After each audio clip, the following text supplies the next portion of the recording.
Hola, ¿qué tal están? Cristianismo, filosofía y neoplatonismo. En este vídeo explicaré pues algunas cuestiones relativas a estos temas. Sobre todo para entender el surgimiento del cristianismo hay que entender también que surgió en el Imperio Romano. Por lo tanto hay que analizar en cierta forma pues aspectos históricos y culturales y políticos del desarrollo del Imperio Romano. A partir de la batalla de Accio, en el año 30 a.C., Octavio Augusto diríamos, alcanzó el poder imperial y se abre una nueva época en la historia de Roma. Con Octavio Augusto surgió también el imperio, la idea de imperio. Hasta entonces Roma era una república, como se sabe. Este periodo comprende hasta el año 476, el periodo del Imperio Romano me refiero, año en que los bárbaros invadieron Roma y también depusieron al último emperador romano de Occidente. Anteriormente, en el año 410, las tropas de Alarico saquearon Roma, lo cual causó una gran impresión negativa en todo el Imperio Romano y fueron la causa de que, por ejemplo, Agustín de Hipona escribiera su tratado acerca de la ciudad de Dios, en el que dice que probablemente no es culpa del cristianismo el que el Imperio Romano Occidente haya caído, se haya derrumbado. También hay que decir que en el siglo II el imperio conoció su época de mayor estabilidad política y económica. Fue el tiempo de grandes construcciones, la arquitectura urbana, templos, termas, teatros, foros y las obras públicas, calzadas, acueductos son testimonio indudable de aquel esplendor. En el siglo III la inflación económica, las constantes guerras civiles entre generales y la presión de las tribus bárbaras generó una fuerte crisis y pues se puede decir que Diocleciano, que murió en el año 305, pues controló el imperio para que no hubiera anarquía militar. Este emperador centralizó el poder y buscó la unidad confesional en el paganismo, renovando la religión pagana y el culto al César. En los últimos años de su mandato desencadenó lo que sería la última y más terrible persecución contra los cristianos. Entre tanto, la ciencia pues declinó en el círculo de Alejandría y la filosofía griega se puede decir que se debilitó y se produjo lentamente un proceso de eclecticismo. También cada vez tenían más fuerza las religiones mistéricas que proponían una garantía de salvación después de la muerte, que venían de Oriente, entre ellas el cristianismo, y el Imperio Romano se había convertido en una gran institución burocrática que pesaba sobre los ciudadanos, que ya nada sienten, que en ningún lugar sienten como un imperio romano propio de ellos también, y que fomenta el aislamiento del individuo.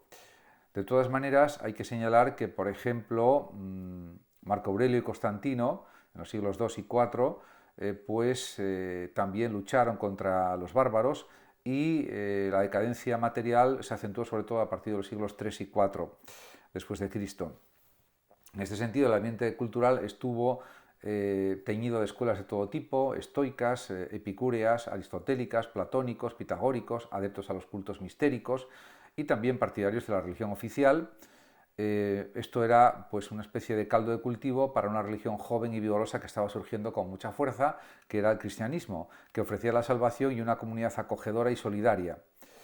En ese sentido, después de una larga etapa de persecuciones contra los cristianos, el emperador Constantino promulgó el Edicto de Milán en el año 313 después de Cristo, que permitía la libertad religiosa. Años más tarde, el emperador Teodosio impuso el cristianismo como religión única. Teodosio murió en el año 395.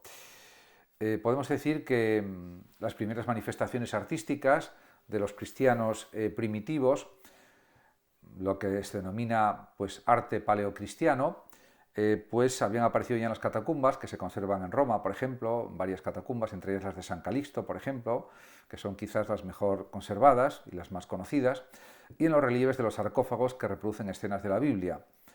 Para entonces, los primeros pensadores cristianos, los llamados padres de la Iglesia, ya habían iniciado un proceso de síntesis con la filosofía griega, especialmente con el platonismo. Por otra parte, también hay que decir que en el siglo III aparece el último gran pensador pagano, que es Plotino, que va a desarrollar una filosofía neoplatónica que seducirá por su misticismo a muchos pensadores cristianos. Este neoplatonismo también será una influencia decisiva en el pensamiento de Agustín de Hipona, San Agustín, el filósofo que a las puertas de la Edad Media llevará a cabo, podemos decir, la primera gran síntesis entre filosofía y cristianismo, poco antes de que los bárbaros invadan Roma y el imperio se desmorone de forma ya definitiva. Me refiero al Imperio Romano de Occidente, porque el Imperio de Oriente pues, siguió existiendo en Bizancio o Constantinopla. En cuanto al cristianismo y la filosofía grecorromana, pues hay que decir que la religión cristiana tuvo una influencia fundamental en el desarrollo de la cultura occidental, en Europa especialmente, pero posteriormente también en otras partes del mundo, como se sabe. De hecho, el cristianismo introdujo una nueva visión del mundo y dio una nueva orientación a la filosofía. El cristianismo apareció en principio como una religión de origen judío, sin pretensión de ser una explicación racional de la realidad. Como cualquier otra religión, se presenta sencillamente como una especie de teoría de la salvación. El judaísmo, podemos decir que era la religión hebrea, y sostenía la existencia de un Dios único que había creado el mundo, es una religión monoteísta como el cristianismo, y que había elegido al pueblo hebreo como su pueblo.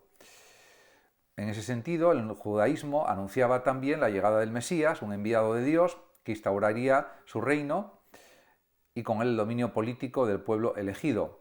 Jesús de Nazaret, el Cristo, extendió el mensaje de Dios a todos los hombres por igual, sin distinción de razas ni culturas, y el reino prometido deja de tener un carácter político y pasa a ser una renovación espiritual que tiene lugar en el interior de cada individuo, a través del amor, de la compasión, etc. Además, en el mensaje de Jesús de Nazaret, Dios no aparece como la figura temible y vengativa, implacable de la Biblia hebrea, sino como un Dios que es ante todo amor y que manda a los hombres que se amen los unos a los otros. Este es el mensaje de los evangelios que recogen la palabra de Cristo revelada a los hombres. Se puede decir que San Pablo es el auténtico fundador de la doctrina cristiana, ya que interpreta la figura de Jesús como el Mesías prometido, el Hijo de Dios, que se hace hombre por amor al género humano y que muere crucificado para redimir a las personas, para salvarlas de sus pecados, se podría decir, y que resucita después. Un Dios con estas características resultaba sorprendente y hasta ridículo para el judaísmo y también para la filosofía griega.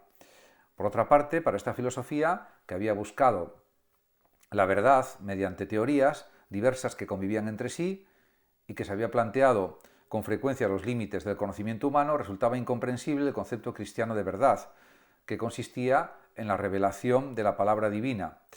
En cualquier caso, está claro que Pablo de Tarso y otros apóstoles, está el caso de Pedro fundamentalmente, de Santiago y de otros, pues extendieron las enseñanzas de Jesús de Nazaret y extendieron el cristianismo por Asia y por Europa y también por Roma. En ese aspecto podemos decir que Pablo de Tarso, por ejemplo, pues estuvo en Corinto, estuvo en Atenas, también en el Areópago, en el Ágora de Atenas, y también llegó a Roma junto con Pedro y otros apóstoles, pues también hicieron su labor de predicación por el mundo conocido de entonces. En ese sentido, diríamos que Pablo de Tarso, hay que matizar que cuando explicaba las ideas cristianas en el Ágora y también en el Areópago, sobre el año 55-56 después de Cristo, pues cuando hablaba de la resurrección de Jesús de Nazaret, pues realmente se reían de él, porque consideraban que era imposible una resurrección del cuerpo. Podían entender la inmortalidad del alma perfectamente, pero para los filósofos griegos, para la cultura griega antigua, era impensable que el cuerpo resucitara después de muerto de la misma forma que cuando estaba vivo, con el mismo cuerpo con el que la persona vivía, por decirlo de otra forma. En este sentido, el cristianismo trajo consigo, además, conceptos ajenos o extraños a la filosofía pagana. Por ejemplo, la idea de un Dios único, que es al mismo tiempo una Trinidad, Dios Padre, Dios Hijo y Dios Espíritu Santo, y creador del mundo a partir de la nada, algo que era inconcebible para la filosofía griega, para Platón, Aristóteles, etc., porque consideraban que había una materia eterna. Por lo tanto, crear el mundo a partir de algo que es nada y que no es materia, en definitiva de lo inmaterial, era absolutamente imposible. En ese sentido, desde el cristianismo, Dios crea el mundo con un acto libre de amor. Por otra parte, el concepto de redención es otro concepto nuevo que surge con el cristianismo. Dios se hace hombre para salvar al mundo, para salvar a los hombres y a las mujeres, y el hombre es, según la concepción cristiana, también se puede decir, un ser hecho a imagen y semejanza de Dios, con un alma inmortal y un cuerpo que resucitará al final de los tiempos. Era una idea también mística, una idea aparentemente imposible, pero que lo define pues la propia esencia del cristianismo, tal como fue predicado y extendido. La historia, además, ya no se concibe como un proceso cíclico a la manera griega. El tiempo es lineal, con un principio y un final marcados por la intervención divina. Además, también se puede decir que San Pablo había rechazado de forma explícita y clara la sabiduría griega en sus textos. Sin embargo, como en los primeros siglos los cristianos no disponían de una filosofía propia y necesitaban también defenderse de los ataques de los filósofos paganos y de ciertas herejías, se sirvieron de la filosofía imperante en el momento, que era la filosofía griega, fundamentalmente el platonismo, un platonismo, podríamos decir, teñido de elementos de procedencias diversas, y esto explica también que la filosofía platónica dominara durante siglos el pensamiento filosófico cristiano. Por otra parte, hay que destacar que el acercamiento entre la filosofía y la religión formó ya parte del ambiente cultural de la época. Hubo una serie de padres de la Iglesia, que eran los primeros pensadores cristianos, que eran los padres apologistas, que eran llamados así por escribir apologías o defensas del cristianismo. Los apologistas difieren entre sí por la actitud ante la filosofía pagana. Por ejemplo, están los padres latinos, que eran originarios de la parte occidental del imperio y optan por una posición de enfrentamiento. El más significativo en esta línea es Tertuliano, que se niega a aceptar la racionalidad propia de la filosofía y llega a decir que creo en el cristianismo porque es absurdo. Por lo tanto, rechaza, insisto, la racionalidad filosófica. Y por otra parte estaban los padres apologistas griegos, procedentes del Imperio Oriental, que consideran, de Egipto fundamentalmente y de otras partes de Asia, que consideran la filosofía griega como un instrumento útil en la defensa de su religión, incluso como una prefiguración del cristianismo. El más representativo de estos pensadores es Justino, San Justino. Entre los padres de las iglesias posteriores, cuya obra conjunta recibirá el nombre de patrística, de padres de la Iglesia, acabará imponiéndose la conciliación o la buena relación entre filosofía y religión, aunque siempre en el sentido de que la primera, la filosofía, sea únicamente un instrumento para la religión, para la segunda. Es el caso ya en el siglo III de Clemente de Alejandría y también de Orígenes. En cuanto al neoplatonismo y Plotino, pues es una corriente filosófica pagana de influencia platónica, como sugiere su propio nombre, y pues describiendo sus principales rasgos se puede decir que el neoplatonismo pues es una corriente filosófica que surgió en Alejandría, en Egipto, en el siglo III y después de Cristo, se entiende, y las ideas principales defendidas por esta escuela son las siguientes. Primero, lo uno, para Plotino, es la realidad suprema y se identifica con Dios. Es lo más perfecto y es totalmente trascendente al mundo sensible, es decir, al mundo que nos rodea.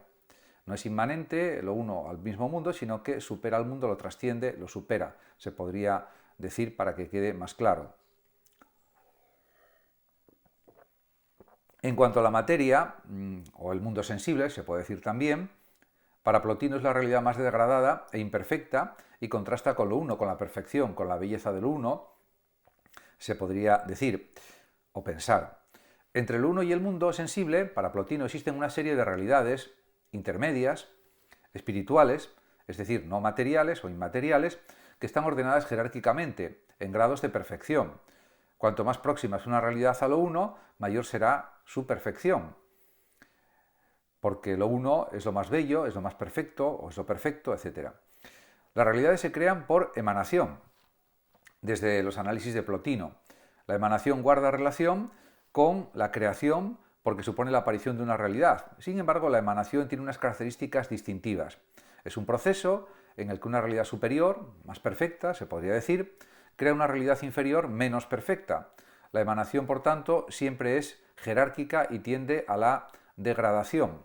En ese sentido, se puede también afirmar que la realidad no surge de la nada, como es el caso de la creación, sino que emerge de la propia realidad superior. En este sentido, Plotino, que era un filósofo pues, egipcio, que nació en el año 205 y murió en el año 270, pues podemos decir que es el creador del último de los grandes sistemas filosóficos greco-romanos. En ese sentido, su teoría, el neoplatonismo, es una interpretación de los textos de Platón que recoge además todas las tendencias de la filosofía griegas, ya que hay en Plotino elementos aristotélicos, estoicos y pitagóricos, además de la influencia del judaísmo platónico de Filón de Alejandría. Plotino identificaba el bien platónico con lo uno, como lo más perfecto, lo bello, Dios trascendente del que ha surgido todo por un proceso de emanación, un fluir, en definitiva, de la perfección divina. La creación no es un acto libre de voluntad de lo uno, sino que emana de él, dirá Plotino, como la luz se difunde a partir de un cuerpo luminoso. Del mismo modo que la luz disminuye a medida que se aleja del cuerpo luminoso, así todo lo que emana de lo uno va disminuyendo en perfección, es decir, se va degradando, empeorando, a medida que se aleja de él hasta llegar a la materia, que en el pensamiento de Plotino se entiende como el mal, la privación del bien, la oscuridad, el grado más bajo de la escala de los seres, de la materia, se podría decir. Entre lo uno y la materia o mundo sensible existen una serie de realidades espirituales intermedias para Plotino. La primera emanación de lo uno es el nous o intelecto, que contiene las ideas y que Plotino identifica con el demiurgo de Platón o artesano divino de Platón. Una segunda emanación, a partir del intelecto, es el alma del mundo, de la que forman parte las almas individuales. El retorno al uno es un camino que se hace a través de la música, el amor y la filosofía, y es posible para el sabio que se repliega en su interior y se libera de toda relación con el cuerpo. Aquí aparece también la idea pitagórica de que el cuerpo es la cárcel del alma y también la influencia platónica en el mismo sentido. Este retorno, sin embargo, no puede hacerse mediante la razón, sino a través de un éxtasis místico, a juicio de Plotino, o desde la perspectiva filosófica de Plotino, para ser más exactos, es decir, un abandono total de uno mismo para fundirse con el uno en un impulso de amor, un estado en definitiva contemplativo que no es posible expresar con palabras. Los seguidores de Plotino polemizaron abiertamente con los pensadores cristianos, pero había en el neoplatonismo resonancias religiosas, espiritualistas, se podría decir, emanación, misticismo, que abrirían al cristianismo el camino de la filosofía. En esta etapa también, además de fijación de la doctrina cristiana, se puede decir que San Agustín de Hipona verá en el neoplatonismo el instrumento racional para defender también su fe y llevará a cabo la síntesis definitiva entre filosofía y cristianismo. Muchas gracias por la atención dispensada. Saludos a los oyentes de Radio Sofando de México y hasta mi próximo vídeo.